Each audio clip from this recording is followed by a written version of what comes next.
Hello, my name is Chandler, and I'm the shop manager here at Utah Trikes. Today I'm going to show you how to install your motor. This video series will consist of 6 parts to help you have the basics when installing and programming your motor. Let's get started with part 1. So, before we jump into it, let's go through the kit. It is best to unpack it fully so you can organize and see everything you have. This kit applies to most trike models but may take adapting for some. The parts in the motor kit are the motor with the connections soldered on, a console, the main wiring harness, a throttle, a magnet, and a speed sensor. The speed sensor kit has the sensor, the attachment arm, and a tiny screw. Next we have a torque plate, a lock ring, a dust cover for the lock ring, assorted hardware and shims, and if you have a 750 watt motor, a chain guard. Lastly, an accessory mount and the left and right crank arms with the crank arm bolts. We also include our UT custom torque plate, torque arm, and hardware, which consists of 2 6x20 and 2 6x35 standard heads. The UT custom kit additions will replace the original motor kit's torque plate and hardware. The tools you'll need are an Allen head multi-tool, specifically an 8mm Allen head, the Bafang wrench tool that comes in the kit, a Phillips screwdriver, and some thread locker. After unboxing the motor, you'll need to prepare your trike by removing the existing chainring. For more information on how to do this, please refer to our previous technical video linked above in the top right corner.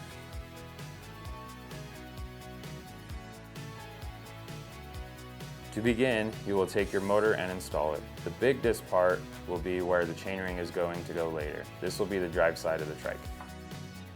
Be certain that you're installing your motor on the correct drive side of your trike. This side will be dependent on which side your chain feeds through.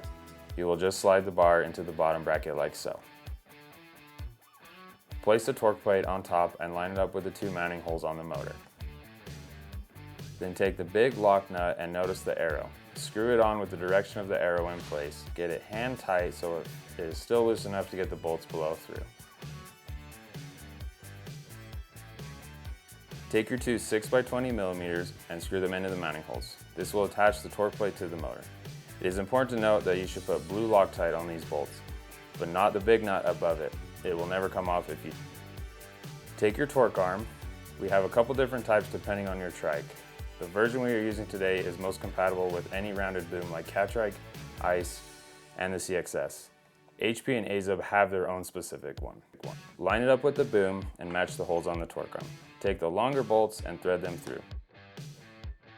The importance of the UT custom torque arm is it will prevent the motor from moving and flipping upwards or becoming loose when there is torque. The one from the box will not have the same security as it is just too thin. After everything you had installed is hand tight and installed properly, you can now tighten down all the bolts to secure your motor with your Allen key. The wrench included in the motor kit has 2 styles. The one with the 4 points is used for the big lock nut. The other is useful for the dust cover and is in the same wrench style for the catcher bracket. Use the 4-point side of the wrench and apply it to the lock nut. Use the mallet for additional force and tighten the lock nut down. You will want this to be as secure as possible. Afterwards, we can apply the dust cover, which threads right on. Using the other side of the wrench to tighten the dust cover snugly. You'll want this tight, but not too tight. Just enough to be loosened by hand if needed. Next, we will install the chainring. It should slip onto the motor like so. There are 5 bolt holes in the motor to secure the chainring. We will use the 5mm bolts with the pink Loctite. Using your Allen key set, begin by starting each of the threads on each bolt. After they are all started, you can tighten them down, but do so in a star pattern. This will help you not warp your chainring by tightening one side too much.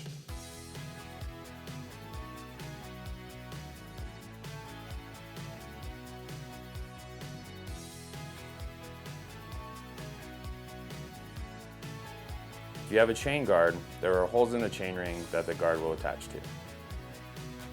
Using the 5 silver Phillips head screws, screw each in, but not too tight, as the guard is plastic and does not require a tight fit. Lastly, we can install the crank arms. Each arm is labeled left or right on the inside of the arm. Be sure to put them on correctly. Also note that left and right is based on the perspective of the trike rider. Think of yourself sitting in the trike seat, From the vantage point, use that right and left. Put them on with the bulk of it attached to the bracket. Install one upwards and the other down. To tighten them down, install the crank arm bolts with the 8mm Allen key and tighten them down. As you do so, it will press the crank arms into place. After that is complete, you can install whatever pedals you desire. This will fit the stock pedals originally to the trike. Next, we will show you how to install the battery mount and batter mount sled for the EcoTad, CXS, and Cat Trike. Be aware, AZIB, HP, EasyTad, and ICE have variations for their models, but generally the mounting process is the same. So before we jump into it, let's go through the parts you will need. Today we are going to install the battery sled on a Cat Trike. The parts you should have are the battery mount, 4 pieces that make the battery mount clamps, and a battery sled. For hardware for the clamps, you will have 4 6x25 bolts and 2 6x20 bolts. To attach the sled to the mount, you will have 2 6mm washers and 2 6mm button head bolts and 2 6mm nuts. The tools you will need are an Allen head multi-tool set and a 10mm wrench or a crescent wrench, and some blue Loctite. To prepare your trike, it is easier to remove the rear wheel in order to have better access to the frame. Please refer to the video linked above for wheel removal. First, we will mount the clamps. For this, you will need 2 halves of your clamp. You can determine both sides by one side of the clamp to have a mount hole and the other is smooth. You will also need 2 of your 6x25 bolts. Those will be put through the smooth side of the clamp and meet the side with the mount hole. Before threading the bolts through the clamps, be sure to use a little thread locker on all the hardware we use. This will help keep it stable because we are not using any locking nuts. If you have a non-folding trike, we recommend that you place the clamps on the left side of the trike if you're looking at the back of the trike. This is because the opposite side of where the chain runs, and if you mount the clamp on the right side, you'll find that it rubs with the chain. As you place your clamps to the frame, be sure that the button head side of the bolts are facing to the inside towards the wheel space. This will allow the mounting holes to be on the outside of the correctly mount the battery. Go ahead and tighten the bolts hand tight, but keep them loose enough to move along the fork of the frame, in case you need to readjust the placement later. We highly recommend that you do not place your clamps on the curved section of the frame as they will have difficulty mounting securely. Now grab your mount plate. The side that has fewer holes is the side you'll mount to the clamps. The side with more holes is the side you'll attach the sled later. We can begin to match up the holes we plan to use and space our clamps out properly. Visualize the mounting of your battery. You'll want to place it where it cannot impede the trike function. We recommend not putting it too far back as it will obstruct the quick release. We also do not want it mounted too far up to hinder the seat. Each trike is different, but the best mounting place will be snugly fit to allow access to the seat and the rear wheel. Note that Cat Trike forks are rounded and allow you to adjust your battery up and down to clear your accessories. As you finalize where your clamp should be, make a mental note of which holes you will use, place the bolt through the hole with the thread locker on it, then begin to tighten the bolt to the front of the clamp. Repeat with the other clamp.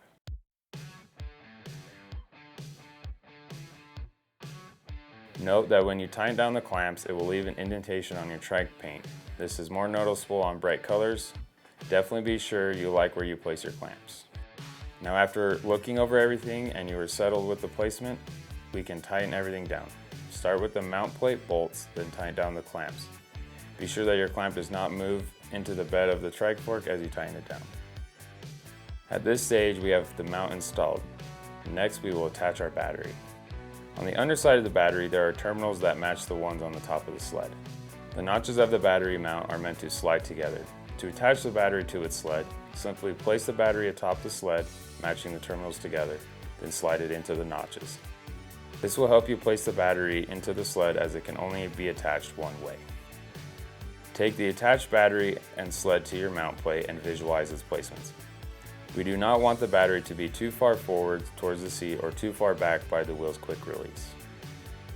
As you place it, it is important to note that the keyhole should be accessible. With the wheel and rack or other accessories, it will be harder to get the key inside if it is not placed well. We recommend that you place the key access on the outside towards you. The switch that is located on the opposite side is fairly easy to turn no matter where it is located. When you decide the best placement for you, note which direction the cable exits. We recommend that it comes out the back of your trike. This will help as we wire it later. You can detach the battery from the sled and set the battery aside.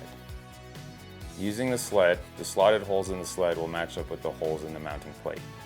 Our general practice is that we use the first hole and the last hole that lines up with the curve of the slot above them. To mount the sled, we need to use the button head bolts, washers, and nuts. These button heads are used because they fit in the sled's valley that does not obstruct the battery sliding on and off repeatedly. Stick each button head into each slot of the battery sled, then slide them with the holes we mentioned before in the mount, and apply the washer and nut on the bottom side. Slide the whole sled as far forward as possible, but note that the silver plate in the mount is not pushed out of place. If this does happen, be sure to push it back in place.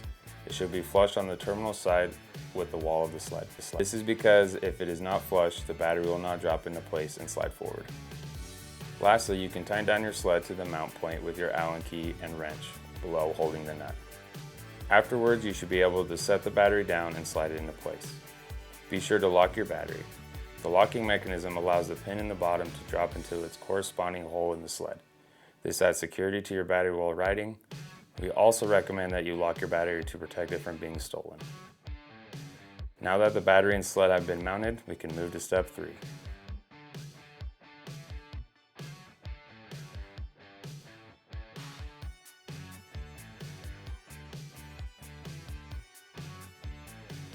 The parts you should have are 1 gear sensor, 2 brake sensors, ferrules, crimp ends, speed sensor and arm, UT Custom speed sensor mount, magnet, 1 brake cable, 1 shifter cable, and assorted hardware. The tools you'll need are cable cutters, a crimper, an Allen multi-tool, a wrench, a Phillips screwdriver, and a tamper-proof T20 bit.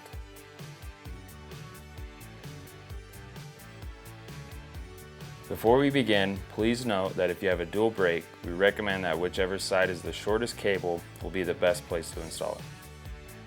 If you have a rear brake, chances are you have a dual pull. You may also want to put a sensor in the rear brake. The idea is that whichever brake you use, it will cut power to the motor. Our first step is to loosen the keeper on the brake caliper to remove the cable from the housing. Since the brake sensor will splice into the existing housing, it will make the housing longer and the cable shorter. This is why the cable will be replaced. On the handlebar, there's a barrel adjuster on the brake lever. Lining up the slot in the brake lever will allow the cable to be pulled free. Following the cable to its end, it looks like a small circle. Pull out the cable entirely and throw it away. Next, we want to locate where we want to put the sensor. We recommend that you place it in the middle of the brake housing length. Go ahead and clip the housing at this point using your cable cutters. When a cable housing is cut, the end frays, so be sure to place a ferrule on the open end. After preparing the housing, we can now replace the old brake cable with a longer one. Begin threading your new cable at the brake lever, reversing the steps down to remove it. First place it in the circle cavity, then run it across the little slot. When this is done, you can tighten the barrel to close the slot. This will keep the cable in place. Use a ferrule at the top half of the cable housing and thread the cable through. Afterwards, snug up the ferrule to the brake lever and make sure it is secure. Then apply another ferrule at the bottom of the housing to prepare for the sensor. Once we have our cable threaded through the original housing, we can apply the brake sensor. The brake sensor has an arrow. We want the arrow pointing up towards the handlebar. This is because when you pull the brake, the cable is moving upward. Feed the cable through the brake sensor, keeping the arrow pointed up towards the handlebar. Use another ferrule at the end of the sensor, then add the other half of the brake housing and cap it with one last ferrule on the end. Now put the cable back into the caliper. Make sure your housing is routed where you want it and that your connections are snug before tightening the cable keeper. Then tighten the keeper down. Lastly, we will trim the excess cable. We recommend to keep at least 3 to 4 inches or fingers worth of cable length at the end. This will come in handy when you need to adjust your brakes in the future. Be sure to crimp the end of the cable to keep it from fraying.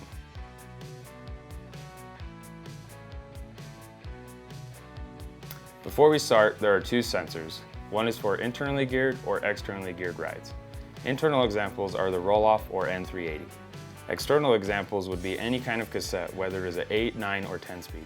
Be sure you have the proper sensor in your kit. First, at the rear wheel, we will loosen the cable keeper from the derailleur. We will then pull out the cable. The placement of our gear sensor will typically follow the shift cable that runs under the frame. It is best to choose this center crossing of the frame because it is as close to the motor as possible. Cut the housing at that point, install your longer cable or keep the one you have if it is long enough. Place your cable back in its housing, pull the cable snug, and remember to attach ferrules at the cut ends of the cable housing.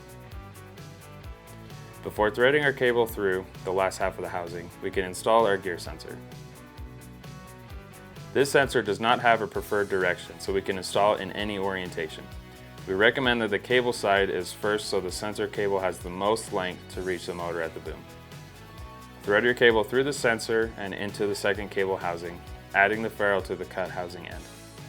Note that you may need to open the housing hole if it gets stuck. This occurs when the liner in the cable housing becomes compressed when cut. Put everything back together and retune your shifting and you're set to go.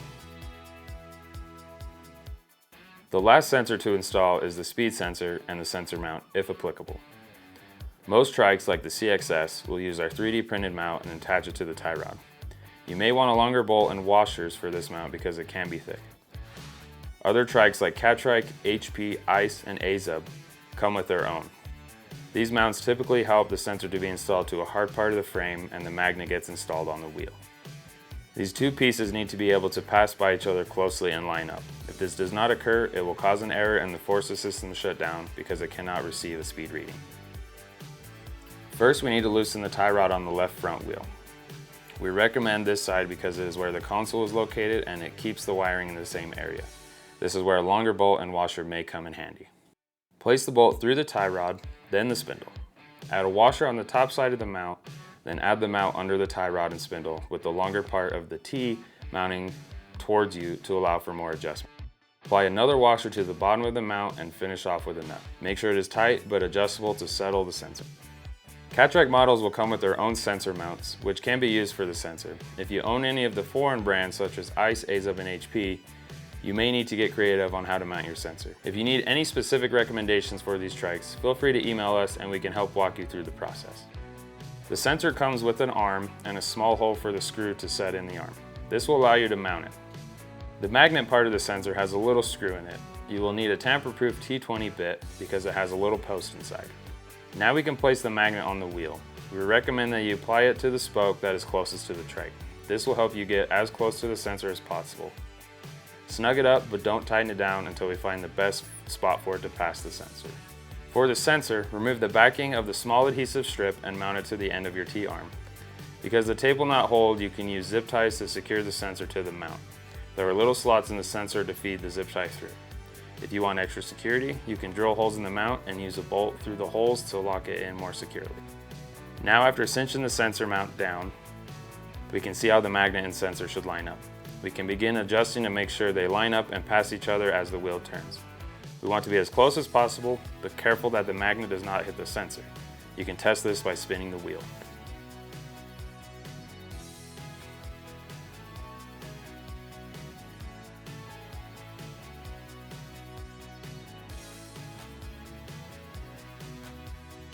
There are two different types of consoles. Trikes with horizontal bar will receive the 500C console, and vertical trike handlebars will have an 860C mount with a separate button pad. It is important to note that you will have an accessory bar with the vertical model. The only tool you'll need is an Allen multi-tool.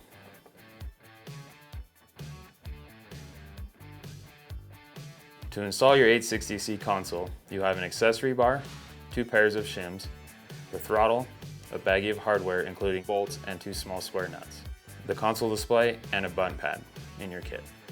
First, we need to remove the frontal gearing shifter on the existing handlebar. Most handle grips will have the shift cable running through the grip. We will copy this later. After your shifter and grip is removed, take the 860 console and find the plug with the green end, not the shorter plug connected to the thumb pad. Also take the throttle plug and wire and put them both through the grip. Once the cables are through the grip, shimmy the grip onto the handlebar with plugs coming out of the bottom. Note that you might need to move the brake lever or other accessories down to shimmy the grip far enough down on the handlebar to provide room on top for your accessory mount. You will want the top of the handlebar to be flush with the accessory mount bar. Apply the accessory mount by loosening the bolts and placing it. Make sure the longer side is pointing away from the trike and the bolts are facing toward the seat for a cleaner look. Then tighten the bolts down to secure it. After the accessory bar is mounted, pull a little wire slack out from the grip. It is important to pull the wire from the wire itself and not the connected accessory. It can weaken or break the connection. Be sure to leave the plugs below the grip for future access. Now we can install the throttle on the smallest piece of the accessory bar. Inside the throttle is a silver ring on only one side. We are going to make sure that this ring is mounted towards the grip of the thumb pad pointed up. After you have it properly placed, we can tighten it down. Now we can attach the console. The console has these two clamps that we will call the legs. We can loosen the side screw and angle the legs however we want to angle the console. We usually mount them fully straightened out so the console stands as tall as possible. Before we attach it to the accessory mount, we need to apply the square nuts inside the small holes. Place the nut. You may need to push it further into place, then cover the hole to keep it in place as you start the threads on the small screw. Repeat to the other side. Once your console is ready, use the shims, usually the fatter ones, and slide each leg over them. Now we can tighten down the legs, but be careful not to over tighten the plastic or it can break. When the console is secure, open the thumb pad clamp. The thumb pad should have the plus and minus buttons pointed to the left. Go ahead and place the accessory bar in the middle of the two console legs. It helps to feed the wire in under the console and between the legs to keep it out of the way. Screw it loosely to the bar and tighten it down to a point where it does not move. You don't want to over tighten this clamp as the hinge will break with too much tension. After tightening everything down, the slack in the wire can be pulled down the grip for a tight finish. You can also zip tie the zip wires together if desired. The 500C and throttle, we first need to remove the grip and clamp off the handlebar. Loosen the outside clamp and the whole thing should come off. With your handlebar empty, remove your brake lever and place the console on first. You'll have to loosen the bolt on the console to allow it to slide onto the handlebar. The console can slide up to the bend in the handlebar. Make sure the power and menu buttons are pointed to the ground. The positive and negative button should be on the left. You can replace the brake lever. Tighten it down and place the throttle as close to the brake lever as possible. Be sure not to tighten down too far as you might break the plastic. Let the wires hang free. We will cover that in the later step. Now to replace the grip. You will notice that it will be longer with the new additions. We can cut this side to make it fit or use a new grip. After your console has been mounted, you are ready for step 5.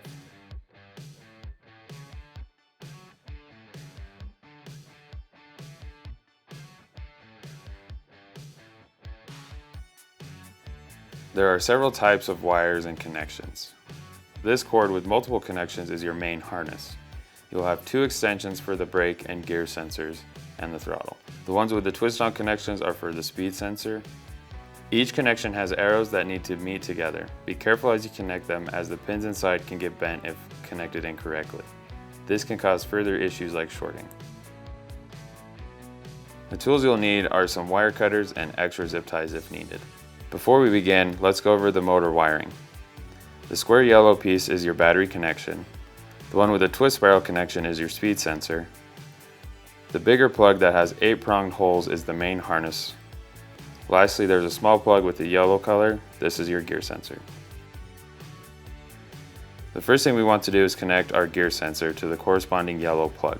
This is the only yellow small connection from the motor. It is best to do it first so you don't forget about it later.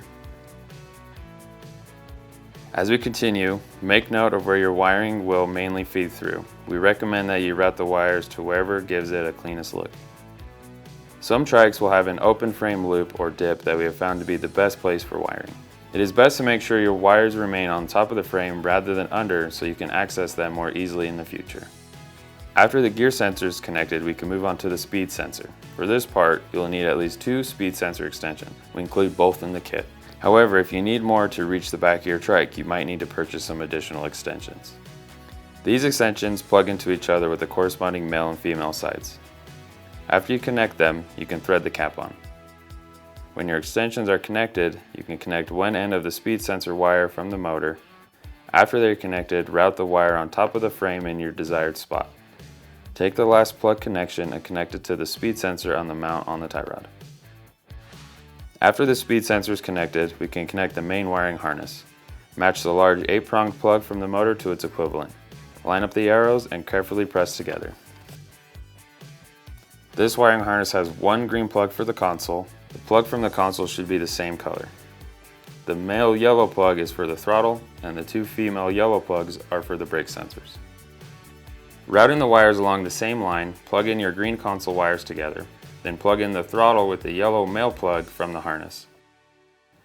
Note that there should not be anything that can cross as long as you plugged in the gear sensor together first. Now we can attach one of the brake sensors. For the other brake sensor, you'll need a brake sensor extension to reach the other brake sensor. We will want to run this wire under the frame along the tie rod to keep it out of the way. The very last wire is the battery cable, connecting those on top of the frame. The last little connection from the motor is for an integrated lighting kit. We will show how that will be installed in another video. Now we have all the wires placed and connected properly, we can begin to tie things down and clean up the look of your wiring. To clean up your wires, there should be plenty of zip ties in the kit. You are welcome to supply more if you find it necessary. Every trike will be different with how much wire slack you have to tie up. We will show you our general practice, but be aware you may have more or less to tie down. Also note that you may want to secure the wires higher up if you plan to go through more brush or harsher terrain where these wires could catch. Make sure to take out the slack as you tie up the wires, and make sure all your zip tie tails are pointed down to keep them out of the way when you go to trim them up. Starting at the base of the motor, we are going to grip all these wires together and zip tie just the wires at the end of the integrated lighting connection points. Then we can take the bundle and zip tie it to the boom. We want to make it as far forward as possible. Another great place to zip tie is the bolts that adjust the boom. Before you do this, make sure your X-seam is set properly to allow for enough slack if you adjust the boom in the future. Next, we can gather all the wires settled on top of the frame and zip tie them to each other and then to the frame. All the other slack will be attached to the tie rod because it stays flexible when you are turning. First, let's start with the brake sensor extension cord. Zip tie it to the tie rod with a little slack. On the other side, start with the console and throttle. Zip tie the console, throttle, and brake cable together with a couple of zip ties. The speed sensor can be tied to the tie rod. And then we have a bunch of wires. Gather them up as nice as possible, and before letting go, tie the left, right, and center of the bundle. Then you can apply them to the tie rod as well with a little slack. Everything on the tie rod may need to be looped and tied down with multiple zip ties. Use your best judgment, adjust the steering to be sure none of the wires are pulling. The battery wire can be connected to the hole in the mount to start. Then you can loop the slack and zip tie it to the fork of the frame and follow it down the frame until it is taut in all places. Trim all the zip tie tails and we can continue to the last step.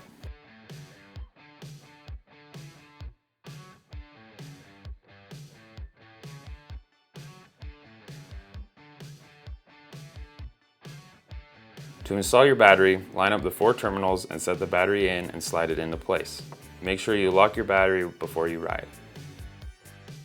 For your console, turn on the battery switch and power it up. Press and hold the power button on the console. The voltage reading should be 54 volts for a fully charged battery. To adjust your assist, use the plus and minus buttons. You can change your settings for up to 9 levels of assist. The throttle should spin the motor. Press and hold the power button to turn off the console, and we're done. I hope this video has helped you install the motor on your own trike. We hope to continue to release tutorials to further assist you. Check out our other trike tutorials to help you further customize your trike. As always, if you have any questions or concerns, you can contact our support team through email or by phone, and they will be happy to get back to you when they can. In the meantime, relax, spin fast, ride trikes.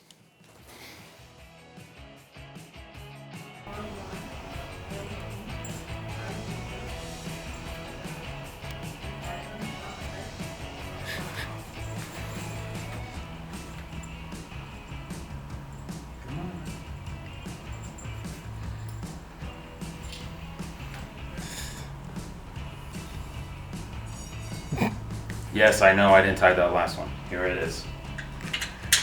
Had to get a different tool.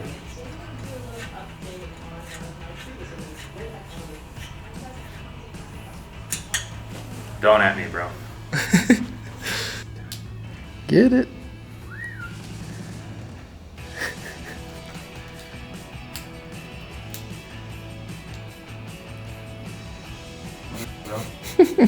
There you go.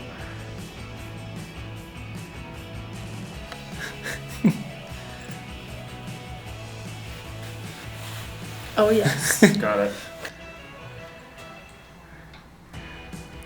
New, Back off, assistant. I got this. new mechanic. Yep. You got 2 weeks, bro. Oh, you're so good. She's like, yeah, I quit. Sweet.